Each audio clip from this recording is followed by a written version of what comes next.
অপেক্ষা করছে, তারা তাকিয়ে আছে হাদির কথা শোনার জন্য। আজকে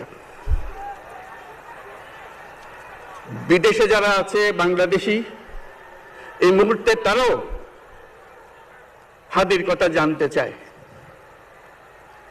প্রিয় ওসমান হাদি, তোমাকে আমরা বিদায় দিতে আসি নাই এখানে। তুমি আমাদের বুকের ভেতরে আছো এবং চিরদিন বাংলাদেশ যতদিন আছে তুমি সকল বাংলাদেশির বুকের মধ্যে থাকবে, এটা কেউ সরাতে পারবে না। আমরা আজকে তোমাকে প্রিয় হাদি বিদায় দিতে আসিনি, আমরা তোমার কাছে আমরা ওয়াদা করতে এসেছি। তুমি যা বলে গেছো সেটা যেন আমরা পূরণ করতে পারি, সেই ওয়াদা করার জন্য আমরা একত্র হয়েছি।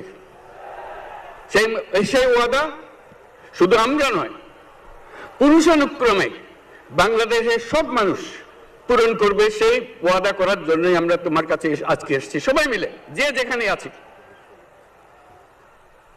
আমরা তোমার যে মানব প্রেম, তোমার যে ভঙ্গি, মানুষের সঙ্গে উঠা বসা, তোমার যে রাজনৈতিক দৃষ্টিভঙ্গি, সবাই প্রশংসা করছে।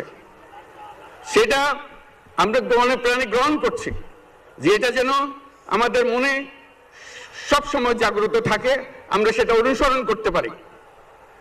তুমি আমাদেরকে এমন এক মন্ত্র কানে দিয়ে গেছো, সেই মন্ত্র বাংলাদেশের কেউ কোনোদিন ভুলতে পারবে না এবং এই মন্ত্র চিরদিন আমাদের কানে বাঁচতে থাকবে। সেই মন্ত্র বাংলাদেশের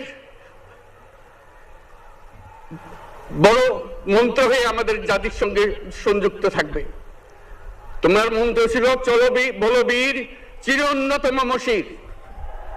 এই উন্নত মমশিরের যে মন্ত্র তুমি দিয়ে গেছো, সেটা বাংলাদেশি সন্তানের জন্মলগ্ন থেকে যতদিন সে বেঁচে থাকবে নিজের কাছে বলবে চল বলো বীর চির উন্নত মমশির, আমাদের শির কখনো নত হবে না। সেই মন্ত্র তুমি আমাদেরকে দিয়ে গেছো, আমাদের সব কাজে সেটা আমরা প্রমাণ করব। আমরা দুনিয়ার সামনে মাথা উঁচু করে চলবো, কারো কাছে মাথা নত করব না। সেই মন্ত্র তুমি আমাদেরকে দিয়ে গেছো, আমরা সেটা পূরণ করে যাব। প্রিয় হাদি, তুমি নির্বাচনে অংশগ্রহণ করতে চেয়েছিলে এবং সেই নির্বাচনে অংশগ্রহণ